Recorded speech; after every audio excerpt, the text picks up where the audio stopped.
ಆತ್ಮೀಯ H16 news ಅರ್ಥಾತ್ ಹೇ ಸೀತಾರಾಮಗೆ ಸ್ವಾಗತ. ನಾನು ನಿಮ್ಮವ MI ಅಥವಾ ಮಲ್ಲಪ್ಪ ಜೋತಾವರ್. ಆದ್ಮೇಲೆ ಈಗ ತಾವು ದಿನ ಸುದ್ದಿಗಳನ್ನ ಅದರ ಜೊತೆಗೆ ವಿಶೇಷತೆಗಳನ್ನ ನೋಡ್ತಾ ಹೋಗಿ ವಿಶೇಷ ಈ ಮೊದಲನೇ ಸುದ್ದಿಯನ್ನು ನೋಡಿ.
धन्यवाद देता हूँ कि महात्मा बसवेश्वर का आज इस बहुत ही पावन अवसर पर ऑर्गेनाइज करके और हम सबको यहाँ एक पूजा करने का, यहाँ उनको याद करने का और साथ साथ में उनका बहुत ही जन्म तिथि पर हम सब यहाँ आकर के उनको एक ट्रिब्यूट्स दिया है, श्रद्धांजलि दिया है, याद किया है.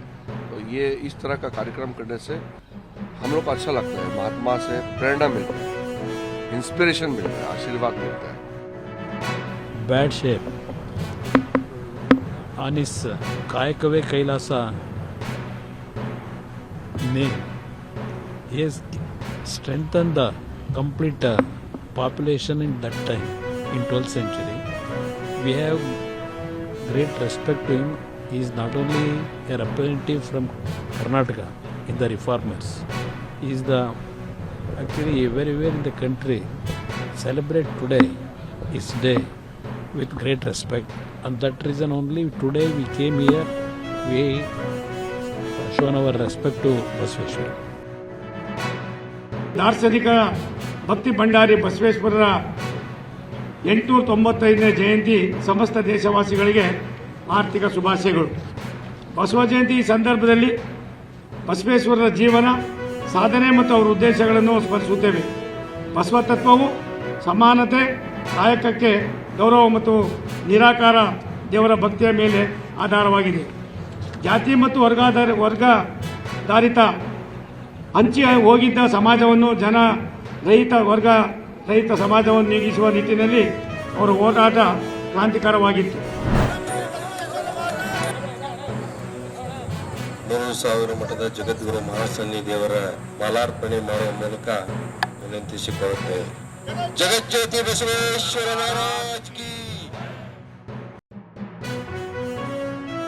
ಜಯಂತಿ ಉತ್ಸವದ ನಿಮಿತ್ತವಾಗಿ ಇವತ್ತು ಅಕ್ಷಯ ತೃತೀಯ ಬಸವ ಜಯಂತಿ. ಅಂದರೆ ಅಕ್ಷಯ ತೃತೀಯ ದಿವಸ ಬಸವ ಜಯಂತಿ ಇದೆ. ಅಂದರೆ ಮಹಾಪುರುಷರು ಜನ್ಮ ತಾಳಿದ ಆ ಈಗೇನು ಭಾಳಷ್ಟು ದೇಶದಲ್ಲಿ ಒಂದು ಪವಿತ್ರವಾದ ಮುಹೂರ್ತ ಅಂತ ಇದನ್ನು ಪರಿಗಣಿಸ್ತಾರೆ ಈ ಅಕ್ಷಯ ತೃತೀಯವನ್ನು. ಅಕ್ಷಯ ತೃತೀಯ ದಿವಸ ಬಸವ ಜಯಂತಿ ಅರ್ಥಾತ್ ಅಂದ್ರೆ ಬಸವಣ್ಣನವರು ವಿಭೂತಿ ಪುರುಷರು, ಬಸವಣ್ಣನವರು ಮಹಾಮಾನವತಾವಾದಿ, ಬಸವಣ್ಣನವರು ಯುಗ ಪ್ರವರ್ತಕರು. ಅದಕ್ಕೆ ಅವರು ಕೂಡ ಈ ಅತ್ಯಂತ ಶುಭ ಮುಹೂರ್ತದಲ್ಲಿ ಅವರು ಈ ಭೂಮಿ ಮೇಲೆ ಅವತಾರವನ್ನು ತಾಳಿದರು. ಆ ಶುಭ ಮುಹೂರ್ತದಲ್ಲಿ ಅವತಾರವನ್ನು ತಾಳಿ ಇವತ್ತು ಏನು ಸಮಾಜದಲ್ಲಿ ಜಾತಿಗಳಲ್ಲಿ ಜಗಳ, ಬಡದಾಟ, ಶೋಭೆ ಇದೆಲ್ಲವೂ ಇದೆ. ಇದನ್ನು ನಿವಾರಿಸಲಿಕ್ಕೆ ಅವತ್ತು ಅಣ್ಣ ಬಸವಣ್ಣ ಸಾಮಾಜಿಕ ಕ್ರಾಂತಿಯನ್ನು ಮಾಡುವಂಥ ಒಂದು ಭಾಳ ದೊಡ್ಡದಾದಂಥ ಒಂದು ಅಡಿಗಲ್ಲನ್ನು ಹಾಕಿದರು. ತಾವೆಲ್ಲ ಇಲ್ಲಿವರೆಗೆ ಸುದ್ದಿಗಳನ್ನು ನೋಡಿದಿರಿ, ಜೊತೆಗೆ ವಿಶೇಷ ಘಟನೆಗಳನ್ನು ಸಹ ನೋಡಿದಿರಿ. ಅದು ನಿಮ್ಗೇನು ಅನ್ನಿಸ್ತು? ನಿಮಗೆ ಲೈಕ್ ಮಾಡಿರಿ, ಶೇರ್ ಮಾಡಿರಿ, ಕಾಮೆಂಟ್ ಮಾಡಿರಿ, ಜೊತೆಗೆ ಸಬ್ಸ್ಕ್ರೈಬ್ ನಿಲ್ಲಿಸ್ಬೇಡ್ರಿ. H16 ನ್ಯೂಸ್ ಅರ್ಥಾತ್ ಸೀತಾರಾಮ್ ಸತ್ಯದ ಕೈಗನ್ನಡಿ ವಂದನೆಗಳು.